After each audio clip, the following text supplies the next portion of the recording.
భూతాల గుహ. ఒక అందమైన అడవి. అక్కడ మాట్లాడే జంతువులుంటాయి.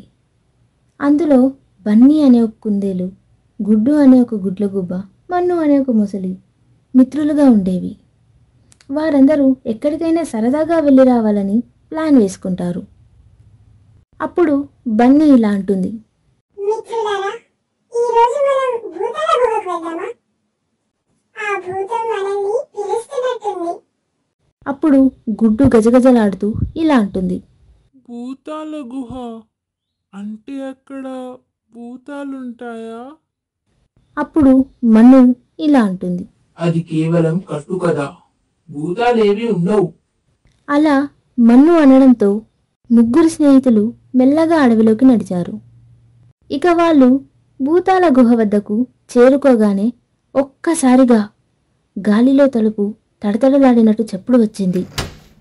అప్పుడు గుడ్డు భయంతో ఇలా అంటుంది, ఓయ్, ఆ తలుపు ఊగుతుంది.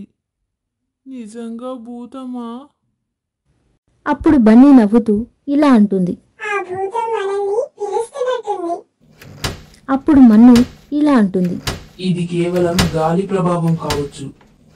మనం లోపలికి వెళ్ళి చూద్దాం. అలా ఆ ముగ్గురు లోపలికి వెళ్ళినప్పుడు ఆ గది ఎంతో భయంకరంగా ఉంటుంది. అంతలో ఒక్కసారిగా భూ అనే శబ్దం వినిపిస్తుంది.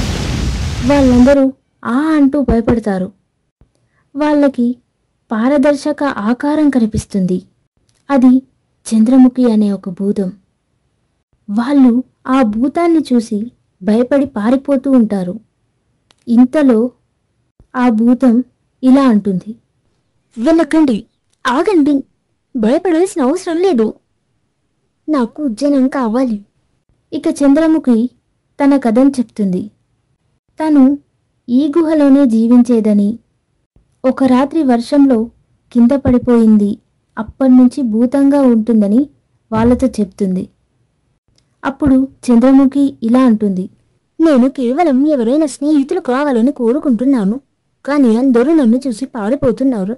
దానికి గుడ్డు కన్నీళ్లు పెట్టుకొని ఇలా అంటుంది, ఓ, అంటే నువ్వు కూడా మాలాంటి దానివేనా?